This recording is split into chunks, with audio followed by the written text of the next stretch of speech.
Hello and welcome to our week of Random Tuesday live stream. So, as you guys may have heard, if you listened to the podcast last night, if you heard on Morelia Python Radio or a bunch of the other places we've been posting around, but CritterCon Live is going to be a virtual event with 4 educators for only $5, and it's going on this Saturday. So please check out in the description. There's going to be a link. And today I am with one of the presenters, and it is Colin of Crosstown Exotics. How's it going? What's up? Isn't that what what's this John Cena does? Yes. Can't see me? Can't see me.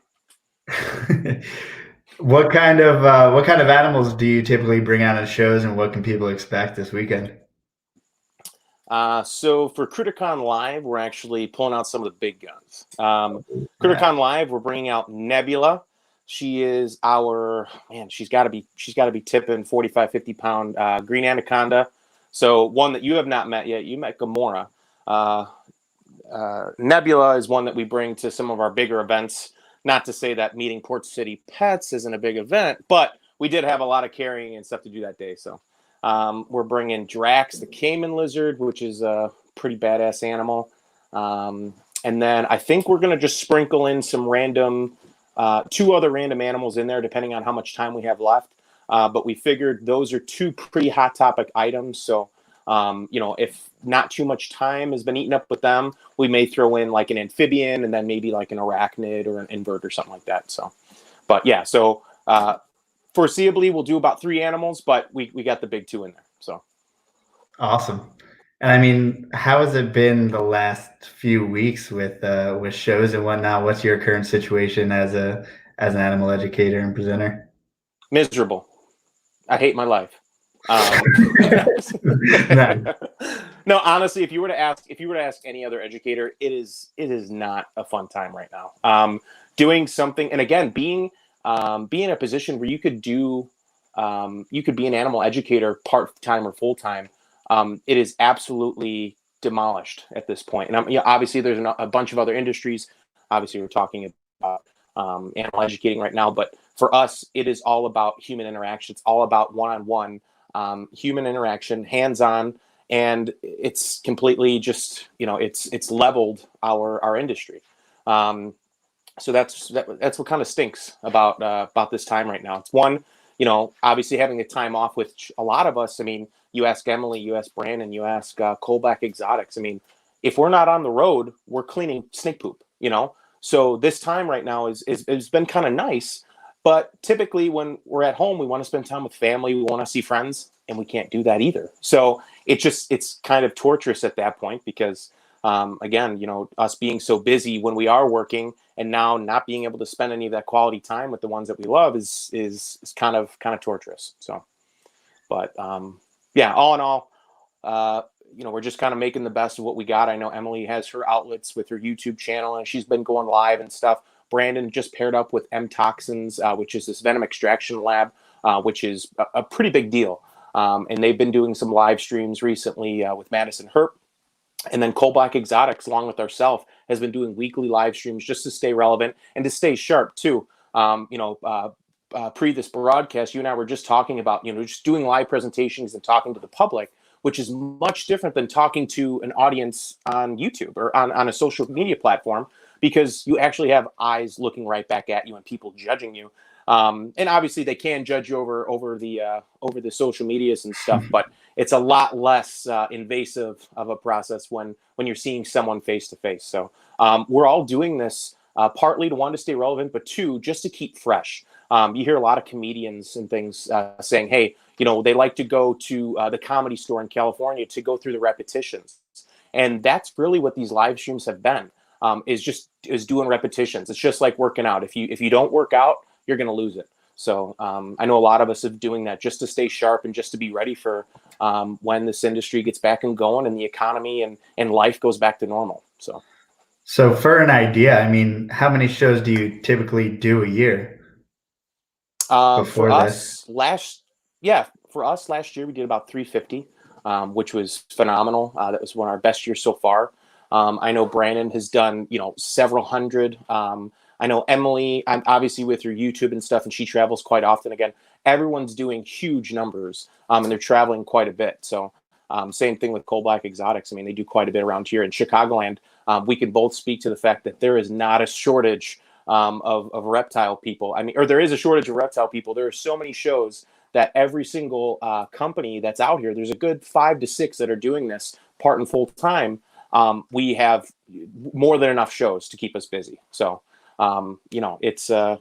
it's been a crazy couple years and kind of disappointing because I know a lot of us were kind of hitting our strides and obviously just kind of had the legs kicked out from underneath us along with everyone else. But it's been kind of a bit of a mourning process in our eyes because again we were doing some really big numbers in our slowest seasons going into 2020. I really thought 2020 was going to be one of our biggest year by far. So it's been a little bit of an adjustment, just trying to get over the fact that we had lost something good and something great. But the business will be there when the economy comes back around, and so we just have to just keep that in mind and just enjoy and relax while we can, and just kind of keep on working on our crafts. And that's what CritterCon's all about. So. And I bet you, I mean, it must be such an adjustment. I mean, you're giving presentations almost every day. It must be almost second nature to you at that point. I mean, and then obviously to keep fresh and do live streams and all that. But I mean, how excited are you at least to get an audience back a little bit and do a presentation?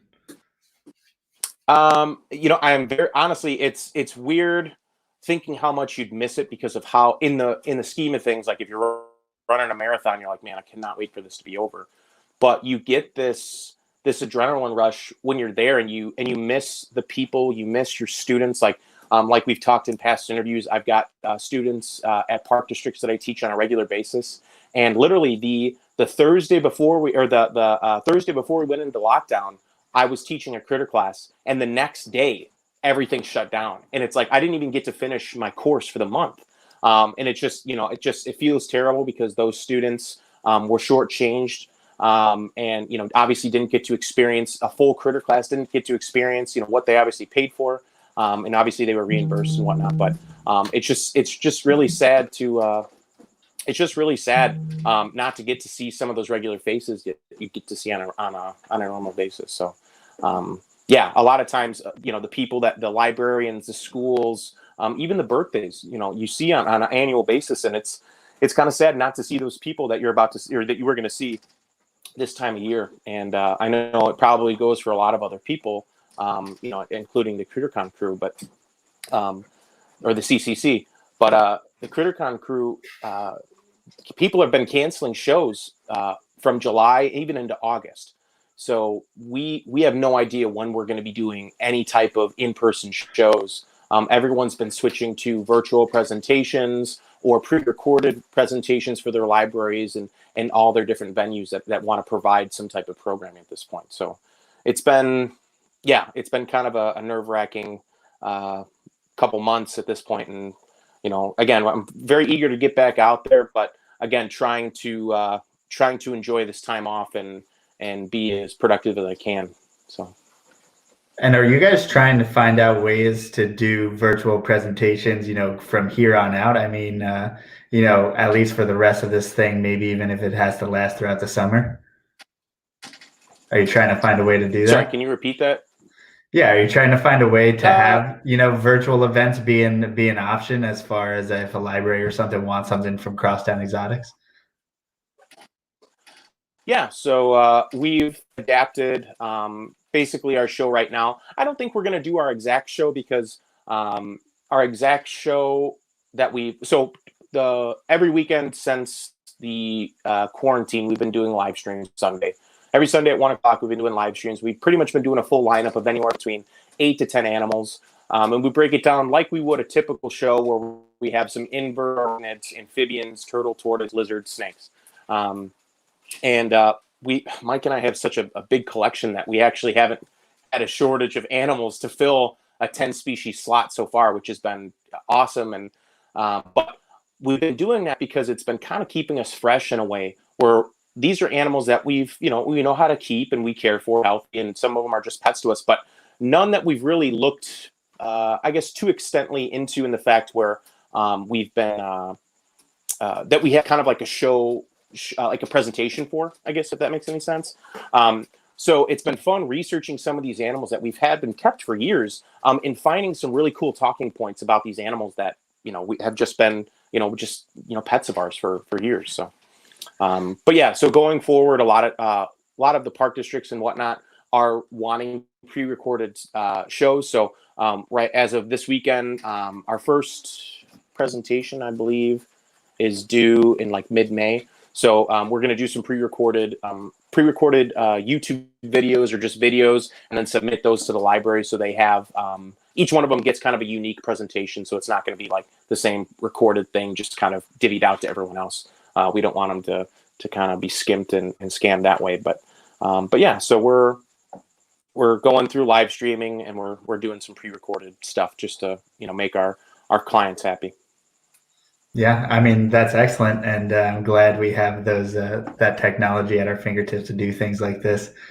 I really look forward to see what everyone's going to do in these times, because everyone's getting so many new ideas. And I mean, I know that they're trying to do like reptile shows online now, and people are messing around with those kinds of ideas. So I think times like this always bring out the best in people and the best ideas, for sure.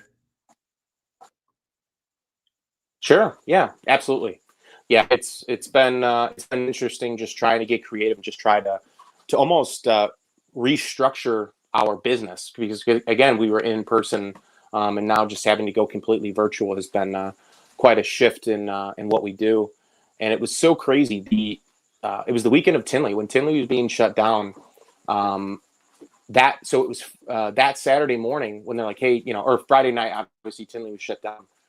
And I was like, if Tinley's shutting down and that's a huge profitable show, this is bigger than we all thought. And I immediately got online, and I ordered some LED lighting, a backdrop, all this different stuff, because I'm like, I think we're going to have to go virtual. And I'm so glad I had that foresight and that gut feeling that we needed to do this, that all that stuff came in by Wednesday, and we were live streaming literally the next weekend. So I am very grateful that I had that foresight and that I was able to do that. Last January, I bought a camera for YouTubing, and so unfortunately, the Mark, was it the G7X Mark II, doesn't you can't live stream through it. So you've got to have the Mark III. So I'm not about to spend another $1,000. So, but fortunately enough, the iPhone has been good enough to use at this point. So. Yeah, and I'm glad you're prepared and you got all that stuff down. We had my buddy Eric in the chat was asking if there's going to be a pre-CritterCon virtual tailgate. So we may have missed the ball on that. We should have had a pre-CritterCon tailgate. And also, you keep on breaking up here. I'm going to try to. All right, let me see here. Whoop! Ooh, you're getting a crotch shot. Hey. Ooh. James is asking about your Egyptian Uromastyx. Hey, sorry, I should probably look in the chat here. Yeah, doing fine. Cleo, let me see live. Is that how I do it? There we go. Live comments. Cool. Can I see you and Spencer? No. I don't know. I've never done it on the phone, to be honest. Yeah, the Egyptian Uromastyx. Oh, okay. I think I have to go back and forth if I do it, but for some reason you're really happy. My Wi-Fi says that I'm good to go, but I don't know if it's just our connection in general. Are you having trouble hearing me? Yeah, things seem just a little bit delayed. Okay. Asking about the Egyptian Uromastyx. Yeah, Cleo's really good. We tried ordering a couple more Egyptian Uromastyx, and unfortunately, they came in with terrible respiratory infections. And so even with veterinary care at that point, they didn't make it. They were just tiny little babies. And I believe it was the first time they were imported in like 30 years.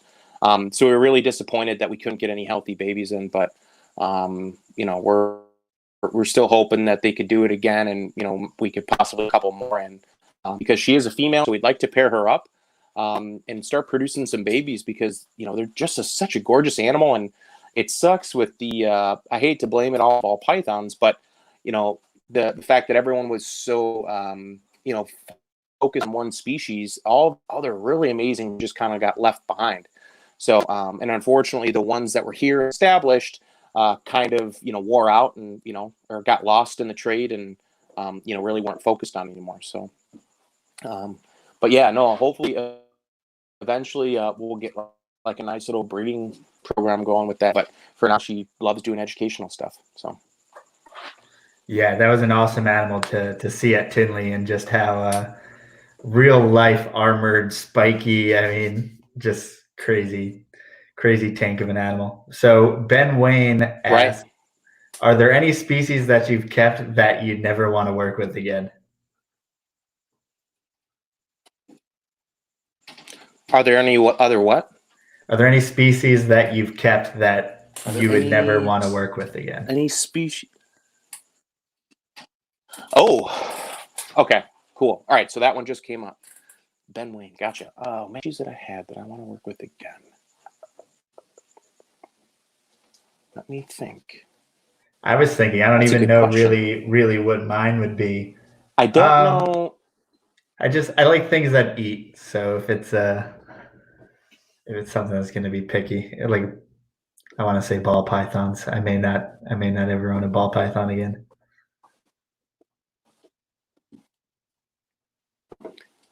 If I left and then jumped just to see if I could reestablish connection. Go for it. So Mike, who is Colin's partner, said lobster roaches, which I have no idea what those are, or but I'm sure if Mike didn't enjoy them and they're an invert, then they must be a real handful. Oh, Mike said because they got everywhere in Colin's reptile room. Yeah, that's unfortunate. I'm guessing that's at least a species that flies a little bit. Let me see. I gotta kick Colin off and get him back in. Ryan Cox says Colin gives off Ryan Reynolds vibes. And yes, I am going to have to check out Lobster Roaches right now. So it says a lobster roach is also called a speckled cockroach. Let's get one of these guys up on the stream. So I've actually never kept cockroaches. It's not really my thing. Actually, yes, I have. I had chrome roaches with a bunch of my isopods accidentally. Yep. So these roaches got all over Colin's room. Doesn't sound great, but it does look like they're commonly kept as maybe as feeders or something.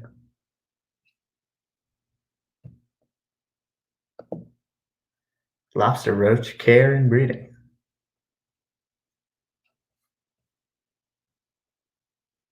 Ooh, the original feeder roach. So it must be really easy to keep. Colin, can you hear me?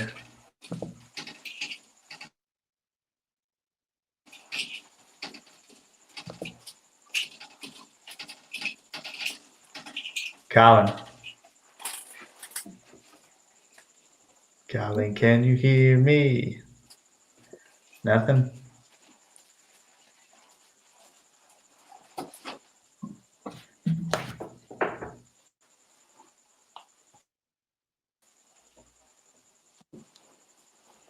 Yeah.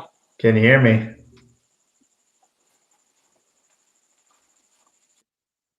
Yeah, I can hear you. All right, just a little bit of a delay. So Colin said that lobster roaches got all over your room? Yeah. Yeah. Who said this? Who was saying that? Mike. As in Mike Levins? Yeah. So our buddy Jared. Yeah, Mike Levins. Michael William Levins.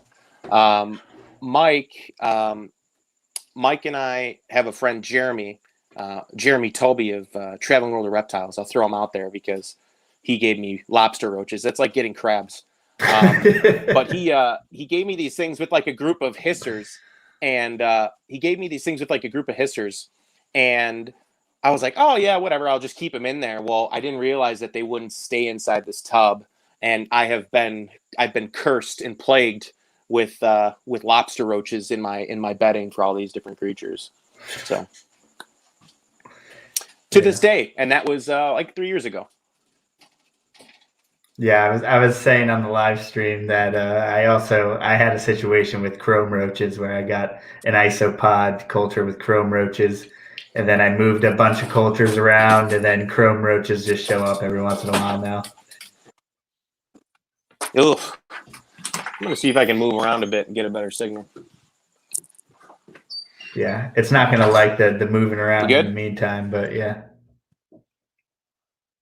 Son of a biscuit. Well, I'm not on Wi-Fi anymore. Felt like the Wi-Fi would have hurt it a little bit. Let me see here.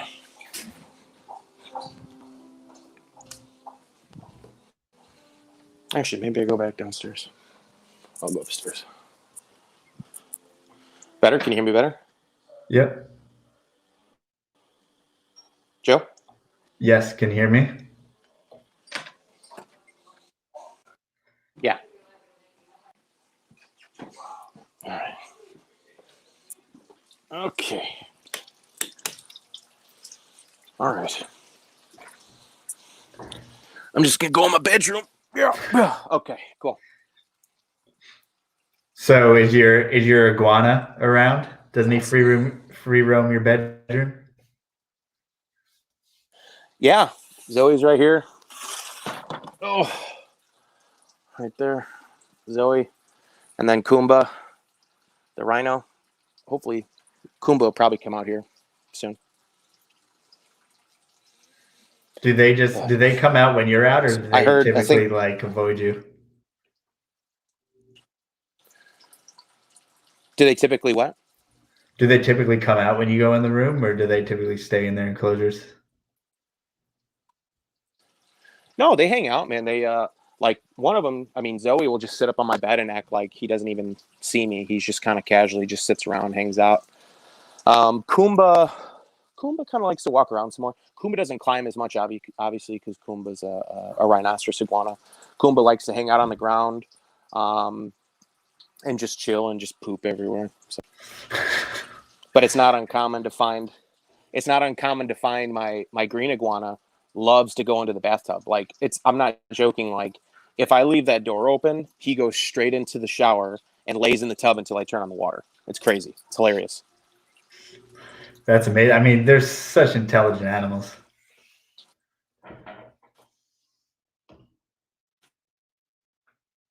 Uh-oh. We're doing this again. Oh my God. We're losing signal. So I saw in the chat, losing me. You're super delayed. Yeah, I can hear you now. How about now? Yep. You're losing me? Now you're good. How did we've done this multiple times. What happened?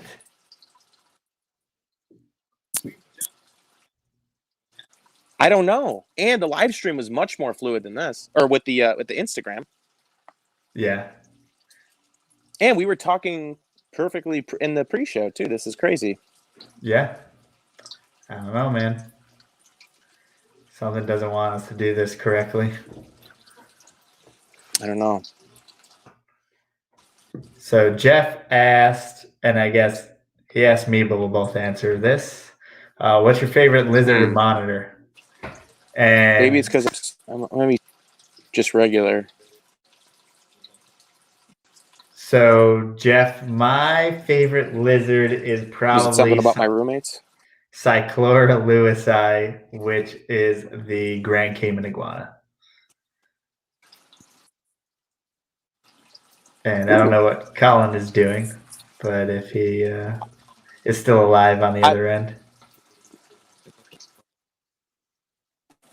Oh, come here. I'll show you my cycler. Come here. You just pop out. I cannot see anything. You are completely frozen on the screen.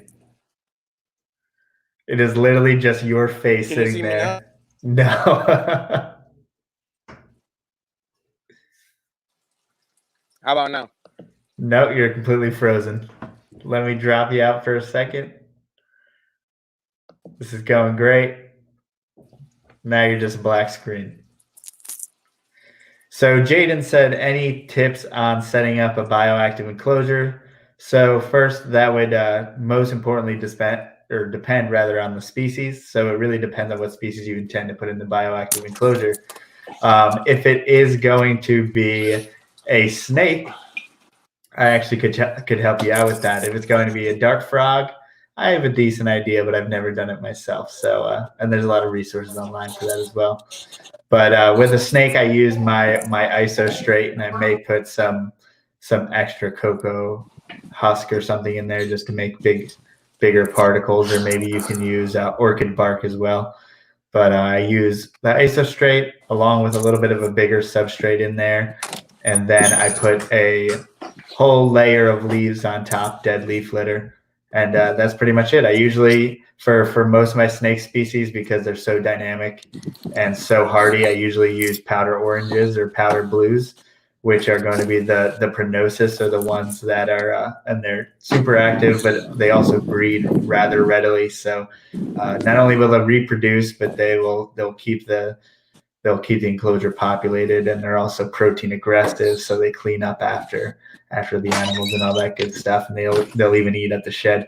And hey, Greg from Cornell's World, thanks for hanging out. I don't know what Colin's doing. We'll get him on eventually. So Jaden said a corn snake. So yeah, kind of like I just said before, that's what I use for a lot of my corn snakes. I don't know if I have it down perfectly yet, but that's what I'm working with right now. As long as you keep everything within the normal parameters, you should be good on that front.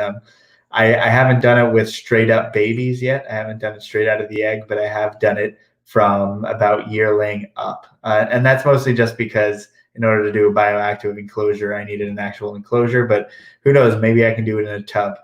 Maybe I'll try to do a little bioactive tub. I don't know. I haven't messed with it, but maybe I will soon.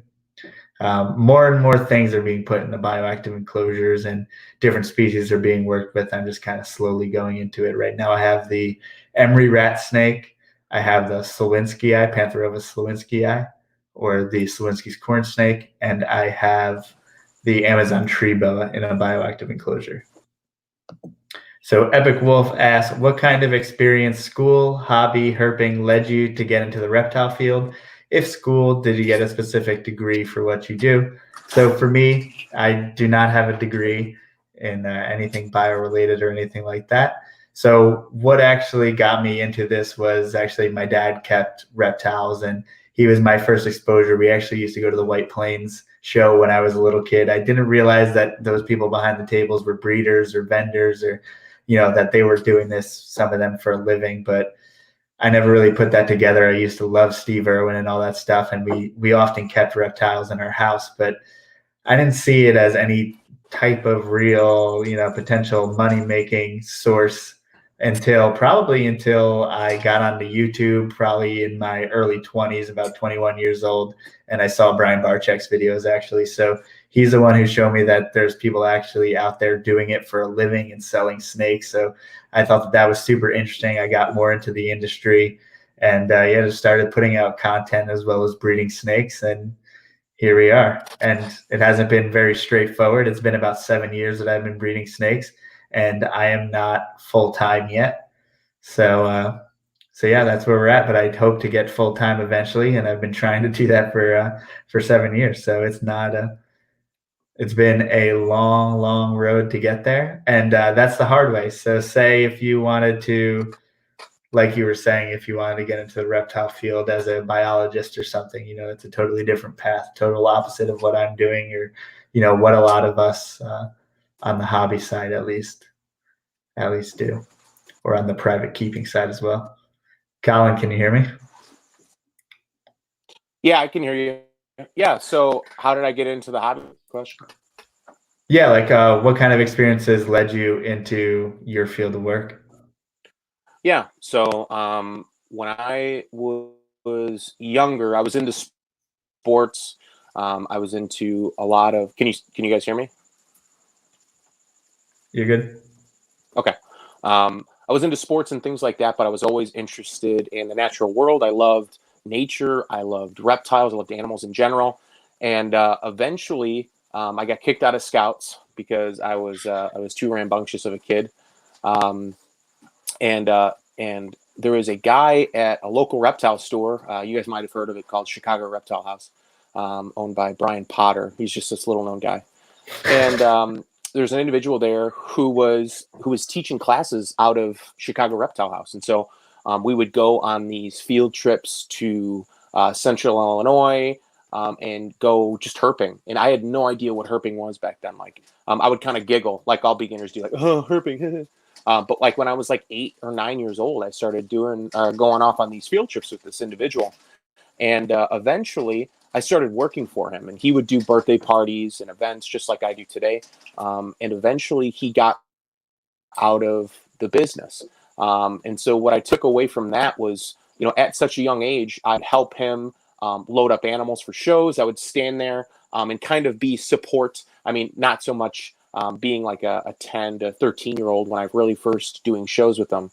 Um, but as I got older, I started doing presentations on my own at, 15, 16 years old. And eventually, by the age of 22, Mike and I started Crosstown Exotics. And just having that exposure from working for someone that does what I do is what got me into this hobby. But I just say, for my love for reptiles, I think I would have eventually gotten to this point. But obviously, it was much accelerated from the fact that this individual had such amazing species. Like I was working with retics, green anacondas, croc monitors, just so many crazy different species from such a young age that I think it did kind of accelerate my keeping as a hobbyist. Early on. So, And how many years now have you been doing reptile presentations altogether? how many years? Yeah. Um, Man, I guess since I want to say it's like officially from 2013, but honestly, man, even when I was like 8 or 9 years old, I would be bringing animals to my mom was a preschool teacher, and I would bring a couple snakes that I had and teach her little preschool. So again, kids that were 4 years younger than me. My mom would allow me to skip school for the day and let me teach those kids. So honestly, it's been my whole life. I really can't put a technical year on it, but it's been my whole life at this point. And at the very least, I mean, on a professional level, pretty much your whole adult life. Yeah, exactly. Yeah, definitely. Professional level, I don't know. Well, we'll say 20 years. I'm 29 now, so I think 20 years is a good point. There we go. There you go. We'll call it. Fuck it. Perfect. So, other than all the things that we said today, we all look forward to seeing you on Saturday for CritterCon. Yeah, likewise, man. Yeah, I'm very excited about that. Yeah, so give us a little. And you better be ready to MC. Yes, I will be. Now that that's my official title, you gave it to me. So, right? So as far as the presentation, what is your presentation called? Sorry. Oh, the name of my presentation? Did you name it? You don't have to name it right now. No, I guess just our show. I mean, it's not like I know Emily's is like the Snakes Around the World or something. Isn't it something like that's her? Yeah. See, I thought you had a catchy we don't have a title name too. for ours. Ours is just ours is just a hope and a prayer. We'll put that one. We'll put hope and a prayer. Well, that's the spirit. So if you guys want to check out down below, we will have the link for the tickets available. Colin, where can people find you? You can find Crosstown Exotics on Facebook, Instagram, and now on TikTok. For all your high quality reptile TikToks, visit Crosstown Exotics on TikTok. Perfect. And Mike will be joining you for CritterCon. And then if you want to see a poor, he sure will. He trimmed up his beard. He shaved his head. So, ladies, if you're also looking for a potential suitor, pay $5 for CritterCon and see what you're working with. You know what I mean? I'll second that. You're gonna want to see this guy, all right? So Exactly. Port City Pythons, who cares about all that? Please just check out CritterCon, as well as support these guys, whether it is all of them, Crosstown Exotics, Snake Discovery, Roaming Reptiles, Cold Black Exotics. Colin, thank you for your support during all this time, and thank you for showing up not only to do this, but also, coming on to the event. It's amazing. No problem. Yeah, hopefully, my quality of Wi-Fi will increase by that point. We haven't had too much of an issue, but hopefully by then it won't be so bad. So yeah, we're gonna have to mess with some things. We'll figure it out for sure. All right, have a good one, man. Cool beans, man. Again, thanks again, Joe. You too.